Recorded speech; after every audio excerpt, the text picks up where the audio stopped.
প্রচলন, প্রসার, তার গায়ন রীতি ইত্যাদি বিষয় নিয়ে দীর্ঘ আলোচনা করবেন। সুতরাং আমি ঠিক ওই পথটায় না গিয়ে সম্পূর্ণ অন্য একটি বিষয়কেই আমার বলার বিষয় হিসেবে নির্বাচন করেছি।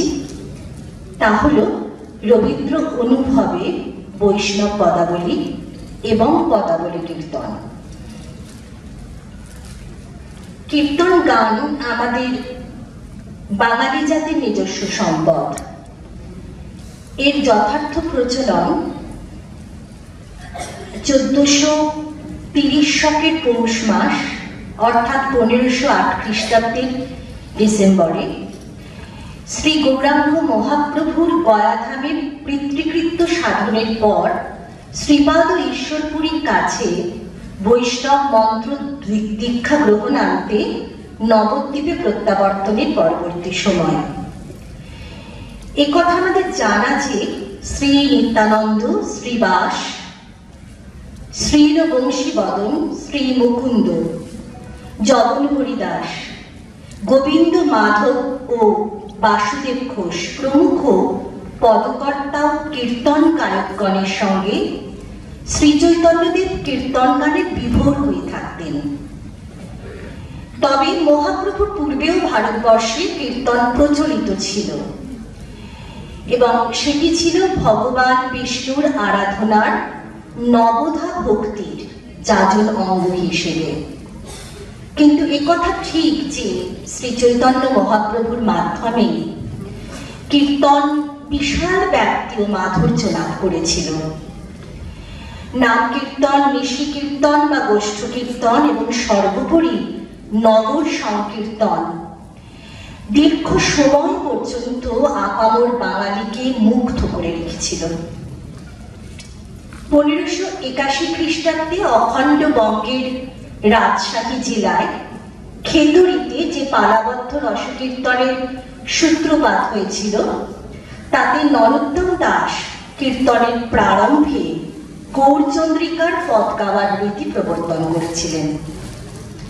এই কবি সম্মেলনে অর্থাৎ বৈষ্ণব পদকর্তাদের বৃহত্তর সম্মেলনে বৃন্দাবন দাস, রামচন্দ্র কবিরাজ, গোবিন্দ দাস কবিরাজ, জ্ঞান দাস, বলরাম দাস, চৈতন্য দাস প্রমুখ কবি ও গায়কগণ এবং পদকর্তাগণ উপস্থিত ছিলেন। খেতুরি উৎসবে প্রবর্তিত কীর্তন রীতি আমরা জানি সকলেই গড়ের হাটি বা গড়ান হাটি নামে পরিচিত। এই পালা কীর্তনের গ্রন্থনা নাটকে রবীন্দ্রনাথ এই কীর্তন রীতি জানতেন। শিলাইদহে জমিদারি পরিদর্শনের কাজে যখন কবি গিয়েছিলেন তিনি সেখানে অনেক রাত পর্যন্ত কীর্তনওয়ালাদের কণ্ঠে কীর্তন গান শুনেছিলেন। মনে হয় কবি উত্তরবঙ্গে প্রচলিত গড়ের হাটি বা গড়ান হাটি রীতির কীর্তনই শুনেছিলেন। রেনেটি, মান্দারণী ও ঝাড়খণ্ডী কীর্তনের আর 3টি রীতির সঙ্গে তার পরিচয় ছিল কিনা এটা নিশ্চিত করে বলা যায় না। তবে তিনি মধুকান বা মধুসূদন কান প্রবর্তিত ঠক কীর্তন শুনেছিলেন বলে মনে হয়। আমার মল্লিকা বনে গানটির মধ্যে এই কীর্তনাঙ্গের প্রভাব রয়েছে।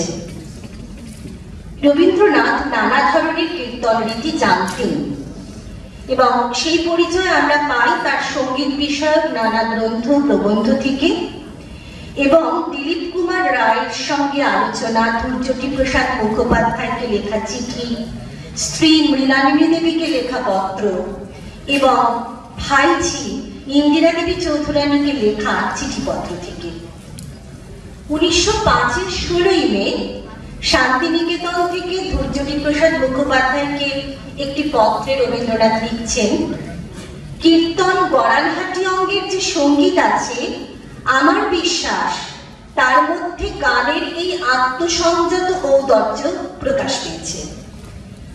আত্মসংযত ঔদার্য বলতে ভারতীয় মার্গ সঙ্গীতের ধ্রুপদের বৈশিষ্ট্য, এ কথাই রবীন্দ্রনাথ বলেছেন। আরেকটি পত্রে লিখছেন, বাঙালির কীর্তন গানে সাহিত্যে সঙ্গীতে মিলে এক অপূর্ব সৃষ্টি হয়েছিল, তার মধ্যে বহু শাখায়িত নাট্যরস আছে। সুতরাং কীর্তন গানের সাহিত্যের দিকটিও রবীন্দ্রনাথের কাছে বিশেষ গুরুত্বপূর্ণ বলে মনে হয়েছিল। ছোটবেলায় বড়দের লুকিয়ে তিনি বৈষ্ণব পদাবলী পড়েছিলেন। পরে সেটা নিয়ে আক্ষেপ করেছেন যে বড়দের লুকিয়ে পড়া ঠিক হয়নি, কিন্তু এটাও ঠিক, বৈষ্ণব পদাবলী তার কবি কল্পনাকে উজ্জীবিত করেছিল, তার রোম্যান্টিক মনের পক্ষে উপযোগী হয়েছিল। পরে যখন তিনি শিলাইদহে জমিদারি দেখাশোনার কাজে গেছেন, কুষ্টিয়ায় প্রকৃতির সরস শ্যামলিমা, মেঘাচ্ছন্ন আকাশ, ঝমঝম বৃষ্টির শব্দ আর গুরু গুরু গর্জনে মেঘের ডাক শুনে তার মনের মধ্যে সেই যমুনা পুলিনের কথাই মনে হয়েছে। মনে পড়েছে বর্ষায় রাধার অভিসারের কথা। রবীন্দ্রনাথ মনে করতেন পদাবলীর মধ্যে যেন মানব ইতিহাসের পুরাকালীন প্রীতি সম্মিলন গাথা পূর্ণ হয়ে আছে। প্রীতি সম্মিলন গাথার কথাটি খুব গুরুত্বপূর্ণ। আছে চিরন্তন হৃদয়ের লীলা, আছে অনন্ত বৃন্দাবন। পদাবলী ও কীর্তনের মধ্যে এমন একটা বিষয় আছে যাকে শব্দার্থ দিয়ে উপলব্ধি করা যায় না। শুধু অর্থ দিয়ে যদি উপলব্ধি করব মনে করি হবে না, তাকে ভাব দিয়ে বুঝতে হবে। চন্দননগরের গঙ্গা তীরে যখন বাগান বাড়িতে জ্যোতিরিন্দ্রনাথের সঙ্গে, নতুন দাদা জ্যোতিরিন্দ্রনাথ এবং নতুন বৌঠান কাদম্বরী দেবীর সঙ্গে যখন তিনি সময় কাটাচ্ছিলেন, সেই সময় এক বর্ষার দিনে তার মনে এলো বিদ্যাপতির সেই পদটি, এভারা বাদার মা হোভাদার শূন্য মন্দির মোর। এবং এই পদেতে তিনি সুর বসিয়ে হারমোনিয়াম সহযোগী গান গেয়ে নতুন বৌঠানকে শুনিয়েছিলেন। কবি বলছেন, আমি বিদ্যাপতির এই পদটিতে সুর বসিয়ে তাকে নিজের করে নিলাম। আরো একটু পরবর্তী সময়ে ছেলেবেলার মধ্যে কবি নিজেই স্বীকার করছেন, সেই সুর, সেই বাদলা দিন আজও রয়ে গেছে আমার বর্ষা গানের সিন্দুকটাতে। রবীন্দ্রনাথ, বিদ্যাপতি, চণ্ডীদাস, গোবিন্দ দাস, জ্ঞানদাস, বলরাম দাস, এদের সকলের পদাবলী যেমন পড়েছিলেন তেমনি পড়েছিলেন জয়দেব।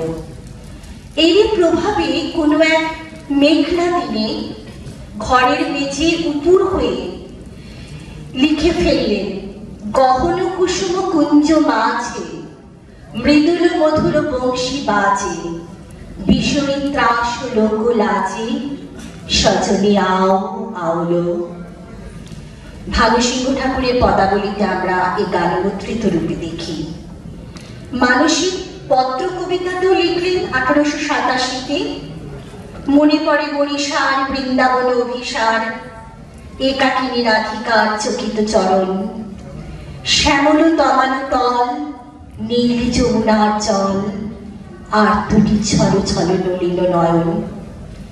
সোনার তরীর বর্ষা যেমন কবিতায় জয়দেব, বিদ্যাপতি, গোবিন্দ দাস সকলের নাম উল্লেখ করলেন কবি।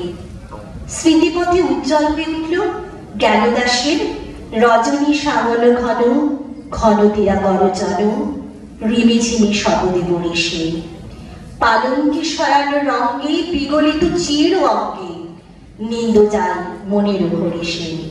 এই পথটির কথা তাই লিখলেন, স্তব্ধ রাত্রি দ্বীপ্রহরী, ঝুপ ঝুপ বৃষ্টি পড়ে, শুয়ে শুয়ে সুখ অনিদ্রায়, রজনী শ্যামল ঘন, ঘন তীরা গরজন, সেই গান মনে পড়ে যায়।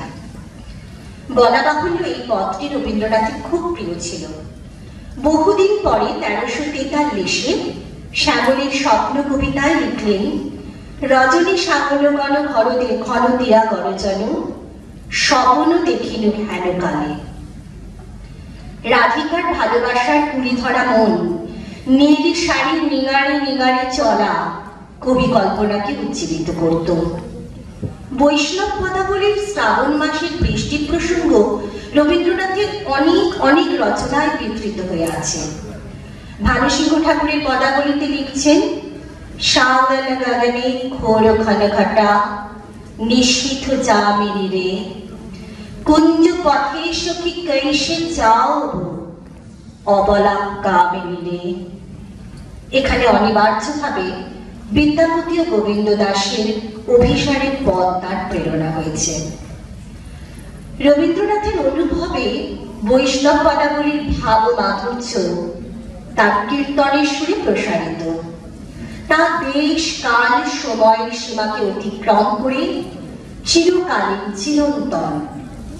এর সুরে কৃত্রিম সংকীর্ণতার বেড়া ভেঙে যায় এবং উচ্চ নীচ সূচি অসুচি সকলে ভগবানের আনন্দ সভায় আহুত হতে পারে, এ কথাই রবীন্দ্রনাথ বিশ্বাস করতেন।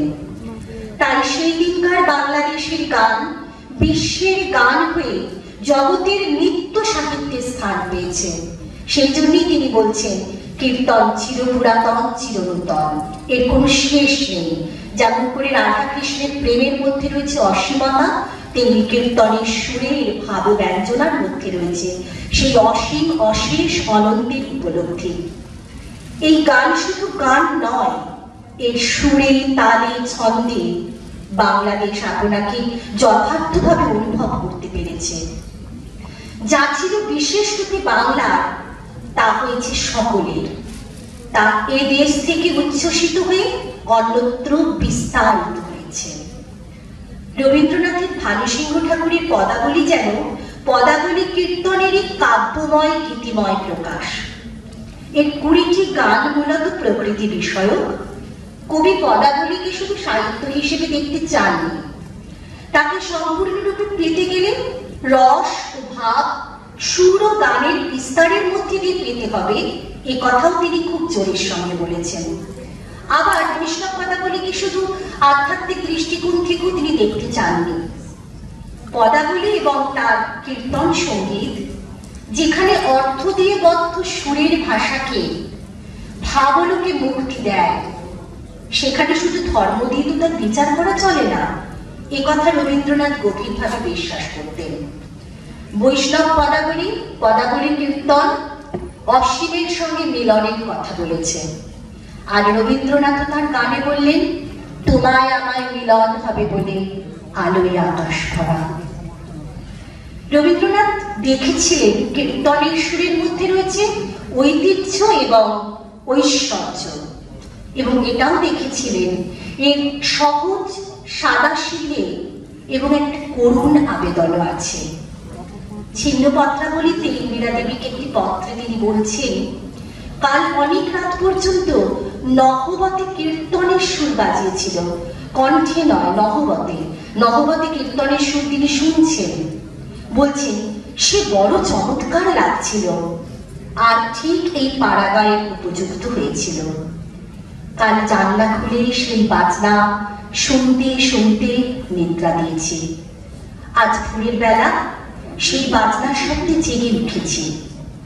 স্ত্রীকে লেখা পত্রেও বলছে, পুণ্যাহ অনুষ্ঠান, যে অনুষ্ঠানটা জমিদারের সঙ্গে প্রজাদের একটা মিলনের অনুষ্ঠান, সেই অনুষ্ঠানেও সন্ধেবেলা কীর্তনওয়ালাদের নিয়ে আসা হয়েছে। এবং বলছেন, তাদের কীর্তন শুনতে শুনতে 11টা বেজে গেল।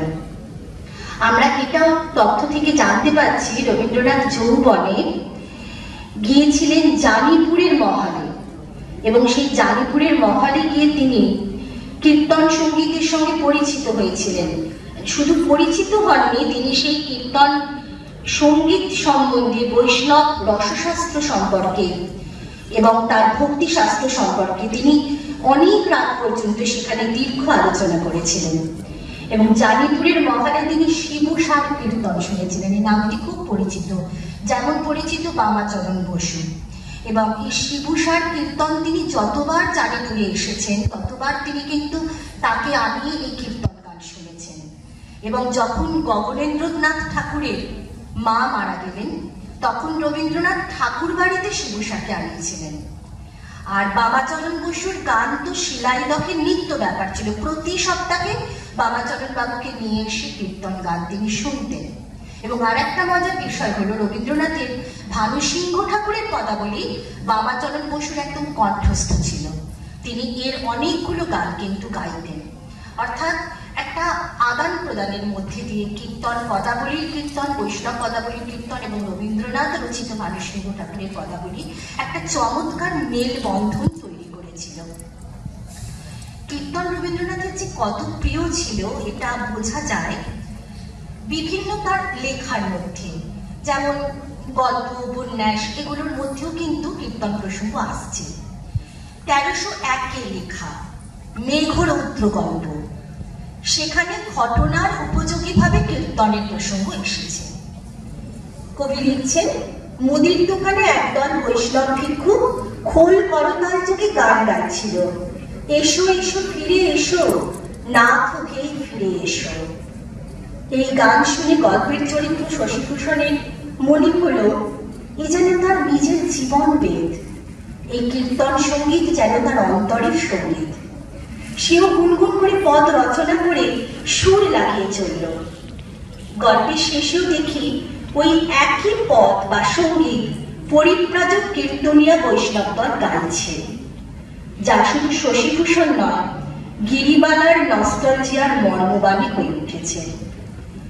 রবীন্দ্রনাথ তাঁর রচিত এই কীর্তন গানটি সম্ভবত লিখেছিলেন 1894 জুলাই সেপ্টেম্বরে, এবং এটা তিনি নবীনচন্দ্র সেনকে শুনিয়েছিলেন, এই তথ্যটা পাওয়া যাচ্ছে। আবার মানভঞ্জন গল্পে বৈষ্ণব রসশাস্ত্রে রাধার যে মানভঞ্জনের রূপক সেটি ব্যবহৃত হয়েছে।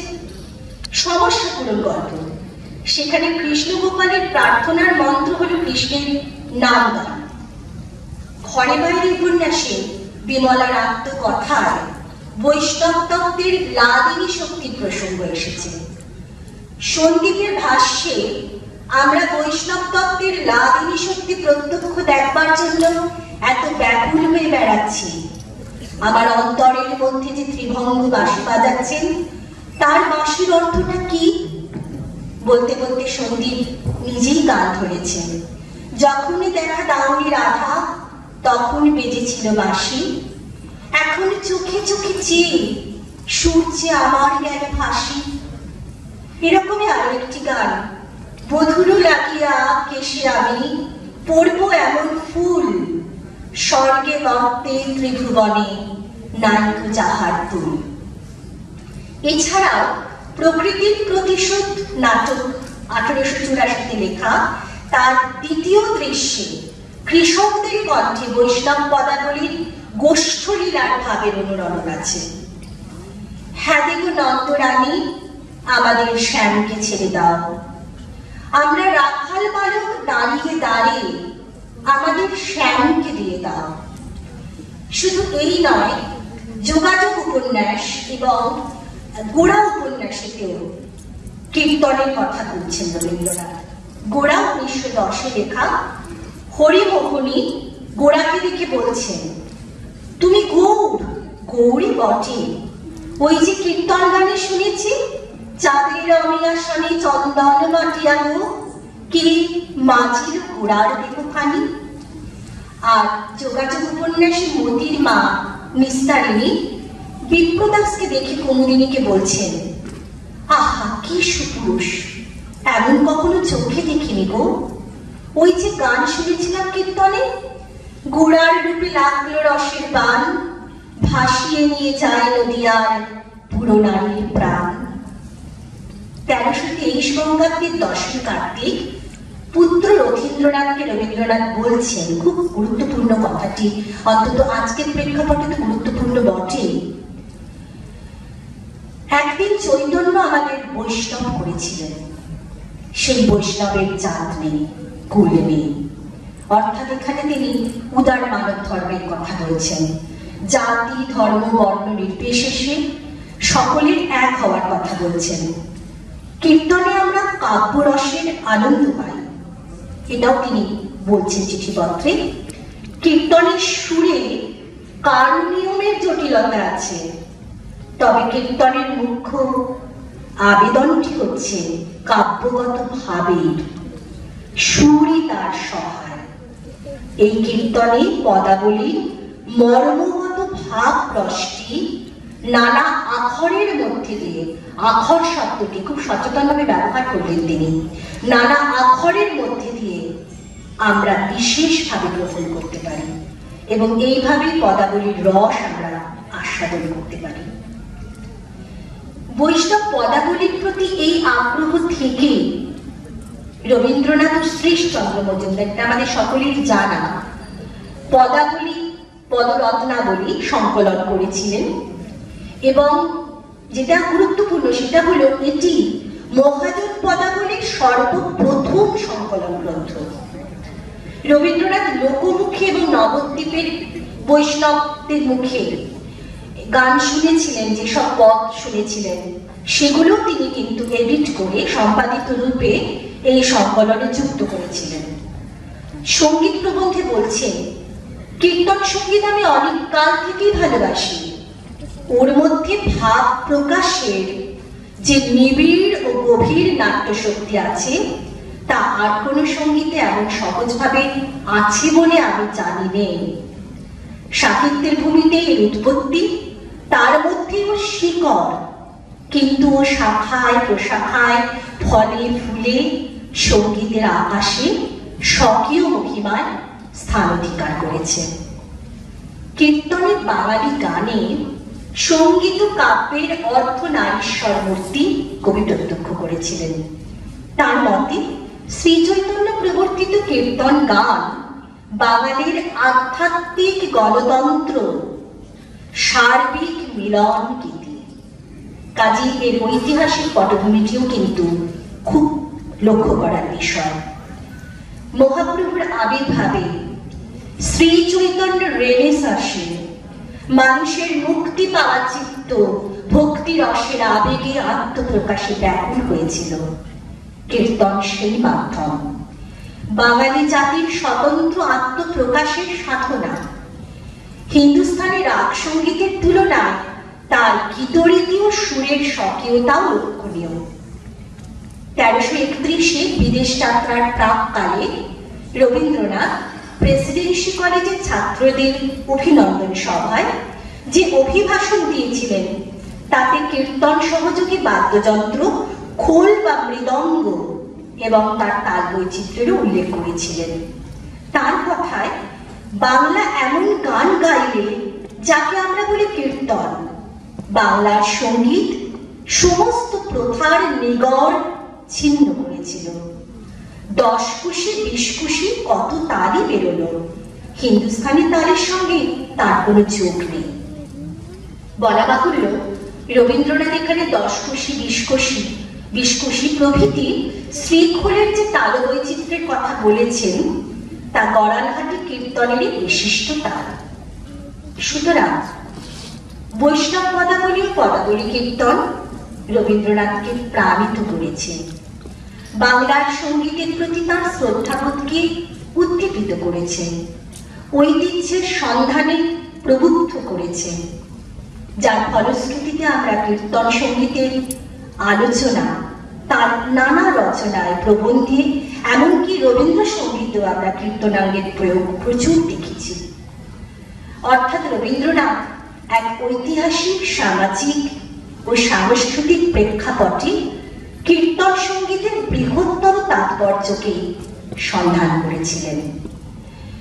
প্রেমময়ের নাম কীর্তন করতে করতে যেমন শ্রাবণের বারিধারার মতো চোখে জল নেমে আসে, আবেগে কণ্ঠরুদ্ধ হয়, নয়নাং গলদশ্রু ধারয়া বদনাং গদগদরুদ্ধয়া গীরা, তেমন করে রবীন্দ্রনাথও সেই অনুভবে প্রকাশে বলেন, আমার মুখের কথা তোমার নাম দিয়ে দাও ধুয়ে, আমার নীরবতায় তোমার নামটি রাখো ধুয়ে।